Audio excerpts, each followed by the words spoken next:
What's up, my wizards? It's Dev from Mtg. We like magic, and today I got some Monday and a couple of weekend spoilers for Dominaria. We got to see, as usual, I keep saying it, we got to see a bunch of new art, and we got like 3 or 4 brand new cards to look at. So let's go ahead and hit it.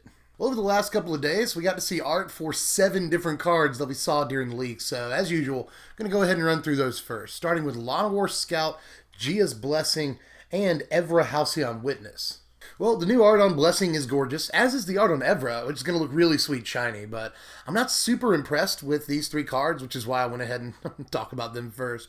Evra cost a lot. That's 6 mana, and I think there's way better ways to spend 6 mana, not only in this format, but in this video. We'll get to it in a second. I think it's cute that, if you exchange your life total with its power just once, then it still has lifelink, so when it does get in, you'll gain all that life back. I think there's cool things about it, but it's a little bit risky, to say the least, and it costs an awful lot too, so I don't think it'll actually see any standard play. It's just a cool card. And it's probably a really fun commander too, for what it's worth, but in any case. Llanowar Scout, the 3rd card here.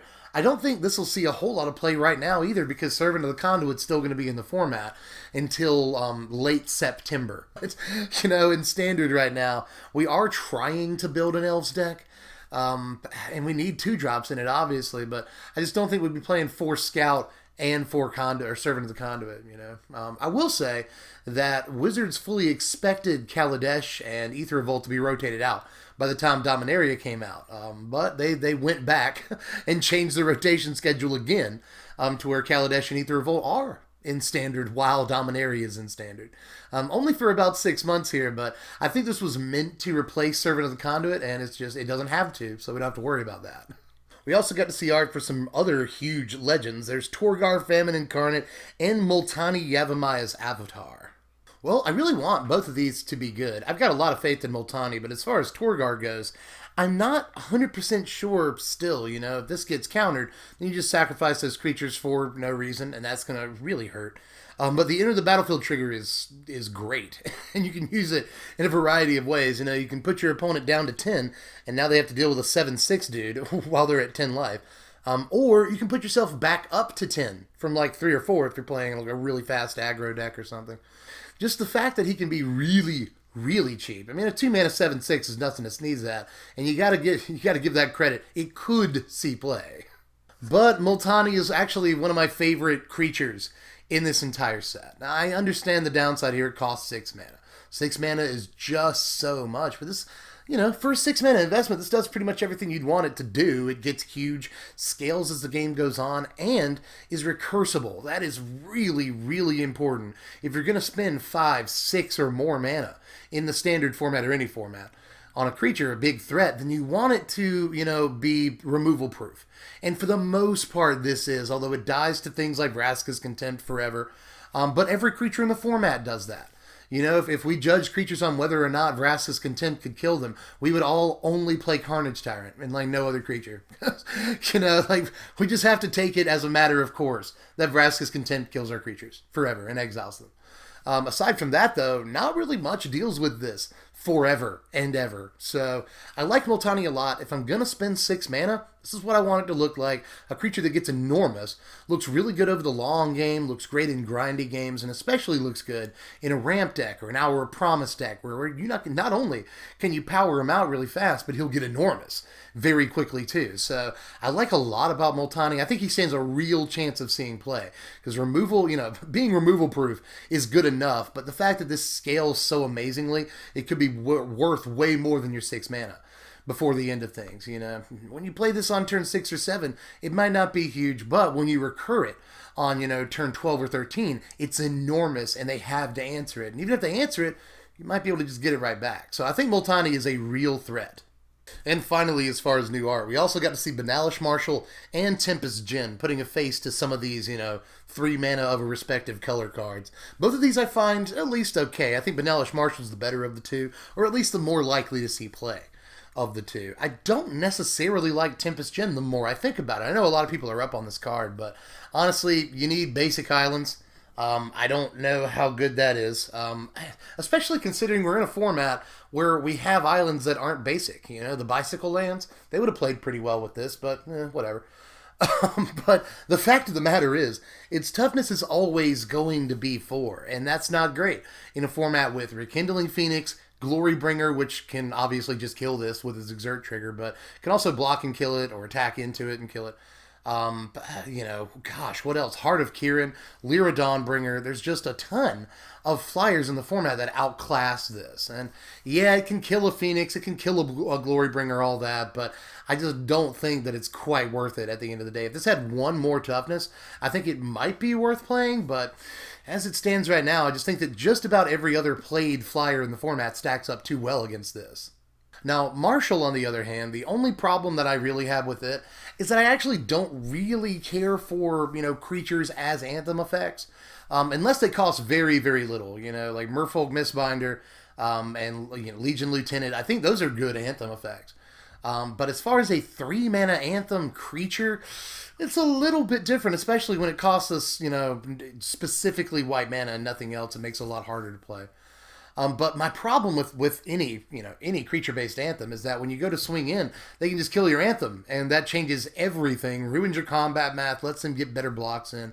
So I am wary of cards like this, but I will also say that it's a great Anthem effect, and in a mono-white aggro deck, which looks like more and more of a thing, with the return to Dominaria, it looks like they're trying to make certain old deck types more of a thing. And White Weenie is definitely one of those deck types. It's got a couple of good pieces from the set. It already had great pieces, so it looks like they're trying to make mono-white aggro more of a thing than it has been in years. And this is definitely going to be a good piece for that deck, but just be careful is all I'm saying. But now it's time for some new stuff. Finally, this is what you come for, I would imagine. We got 3 new cards and a reprint that I actually think is like the most important card of the day. So let me go over some of the new stuff real quick. First of all, here's a good segue. We just talked about, the white and blue cards that cost, 3 white and 3 blue.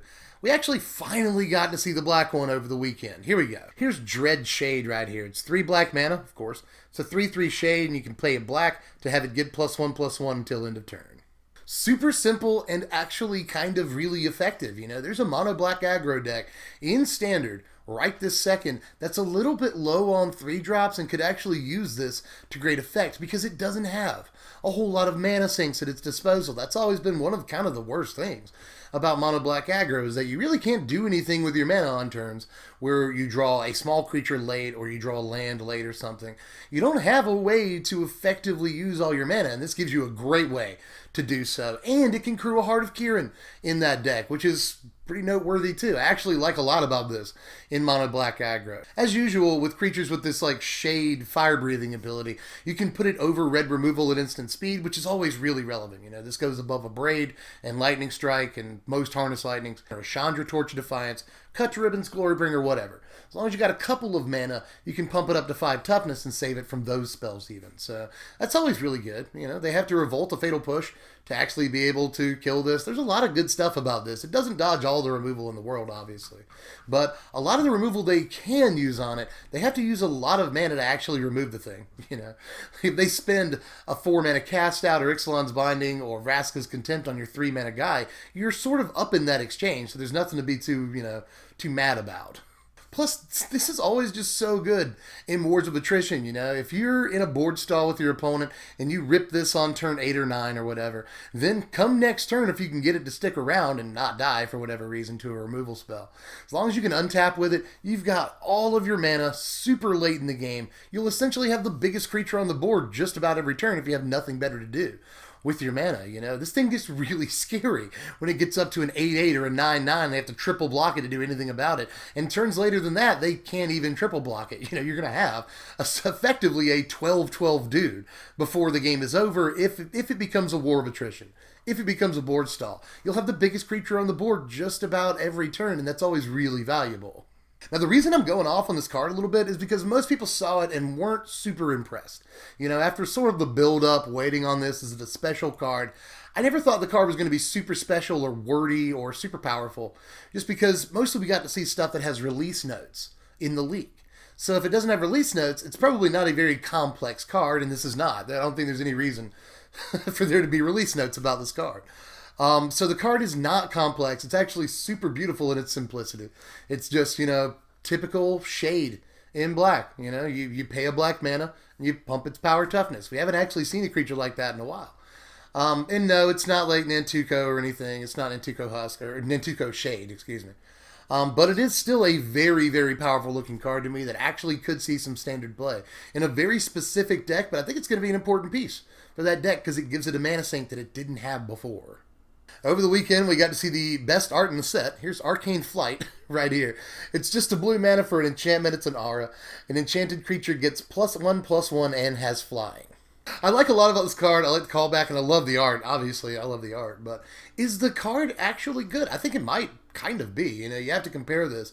If you're looking at blue-white Bogles in standard, and blue-white auras or whatever, then you definitely have to evaluate it against Cartouche of Knowledge, which costs an extra mana, does the same thing, but also draws you a card. And One with the Wind, which costs an extra mana, but gives you an extra point of power toughness. I think this might be better than One with the Wind for that deck, but I don't think it's better than Cartouche. The deck wants to draw cards all day, but it might replace the couple of copies of One with the Wind that it plays with a couple of copies of this. Now, problem with that is that the best part of One with the Wind is the huge power toughness boost. That's what you want, close out the game much faster, but the deck might want to prioritize using its mana more efficiently, and this card lets you do that. So I'm actually really interested in if this card does anything in blue-white auras, but it's hard to say up front whether or not it will. Now, a brand new card from today is Final Parting. This is 5 mana, 3/2 black for a sorcery. Search your library for 2 cards, put one of them into your hand, then the other into your graveyard, and shuffle your library. So according to the flavor text, and possibly the art, Liliana kills her brother again. Unless this is from the first time she killed her brother, but again, I'm no Vorthos. I'm not that concerned with the story. I'm more concerned with what cards do. Because we are talking about competitive Magic. And as far as competitive Magic, I don't think this card really has the chops, you know. We already have, if we're looking for a tutor effect, we already have Mastermind's Acquisition in Standard. I think it's just 1,000 times better than something like this. And yeah, I know. I get it. You put the card in your graveyard so you can reanimate it. Big whoop. I think that 5 mana is not worth this effect at all. I think we have better tools than Standard. Card is at least interesting, and it's worth pointing out the card's uncommon when they could have snuck this in as bulk rare, but they didn't. They gave it to us at uncommon. It's at least fun looking, but I just think there's better options in Standard. But now let's get to the final card of the day, the reprint that rocked the world. Here's Skirk Prospector out of Onslaught here. It's 1 red mana for a 1/1 goblin. Sacrifice a goblin, add a red to your mana pool. Well, this is officially in Modern now, which is a huge deal, and not for modern goblins necessarily. This is mostly good as an infinite combo with Murderous Redcap and Metallic Mimic. And yeah, you could already do that with Viscera Seer and other like cheap free sacrifice outlets, but now the deck can be mono red if it wants to be, and that's awesome. It can be really consistent. That's important, you know. And yeah, it does go infinite. I've seen people questioning that all day, but if a +1/+1 counter and a -1/-1 counter are going to go on a creature at the same time, then they just cancel each other out and no counters go on the creature. This is the official ruling, so yes, this will go infinite with Mimic and Redcap, and that's going to actually mean a lot for that specific Modern deck. I don't think this actually goes in Modern Goblins, though. To be honest, you know, that deck runs out of gas really, really fast, and it's not really looking to ramp mana. That's not a problem, so I just really don't think this goes in that deck. But as far as the Redcap deck, yes, this will be very significant in that deck. But Standard playability, one thing that no one has talked about, at least that I've seen so far, is that this gives us yet another piece of 1 mana ramp in Standard. You can always just sacrifice it to itself on turn 2 if you want another way of producing 3 mana on turn 2. And this is just in the same format as Lano Relves. They can go in the same deck together if you want them to. There's also a cool play where you play a Wily Goblin on turn 2, and then turn 3 you have the possibility to unload 6 mana. One of them any color, because you got a treasure out of your Wily Goblin. That's pretty sweet. You do have to sacrifice the 2 creatures you've played already, so huge risk, potentially enormous reward to get 6 mana that easily. It's not even that hard on turn 3 in Standard. I love that they reprinted this. I think there's a ton of possibilities in Standard with it, and Modern, for that matter. You know, not only do we have an infinite combo with it, but there are definitely possibilities. It's a free sack outlet that costs you just about as little as you could reasonably expect it to cost you, and that's always going to be good. Maybe we'll see a Goblins Aristocrats thing. You know, there's just a ton of possibilities with this card, and I can't wait to get to Bruin because I have missed it. I have missed this card. But that is all the cards for today, at least. I keep expecting them to preview a couple of more, but they haven't yet. So I'll probably end up seeing you again tomorrow afternoon with more of these spoilers. We are finishing off Dominaria this week at some point, and then we got to get to Bruin plus the pre-release guide. Make sure you sub for all the content. If you like the previews, you're going to love the deck techs. So sub, hit the bell for the notifications, and make sure you like the video if you enjoyed it, or even if you didn't. Just hit like. It's very low effort and helps me out a lot. Do it. You can also check out my sponsors over at the TCOG Player right there. They're good folks. They're where you can pre-order all of these cards for the cheapest prices online, and you can also order sealed product at extremely low prices too now. It's about $92 to pre-order a box of Dominaria at this late date, and that's about as cheap as you're going to find it. So head on over to them. I'll leave a link in the description. You can check them out. But pretty sure I'm tapped out for this one. You can also follow me on Twitter and throw me $1 on Patreon if you want to. It'll help out a lot. I promise you that. And it will be appreciated. Throw me $1 a month on Patreon, and I'll let you know what decks we're doing the day before we do them. Do all that stuff, and I'll catch you cats later. I'm Dev from The Place. Thanks for watching, my wizards. Spread love and be kind.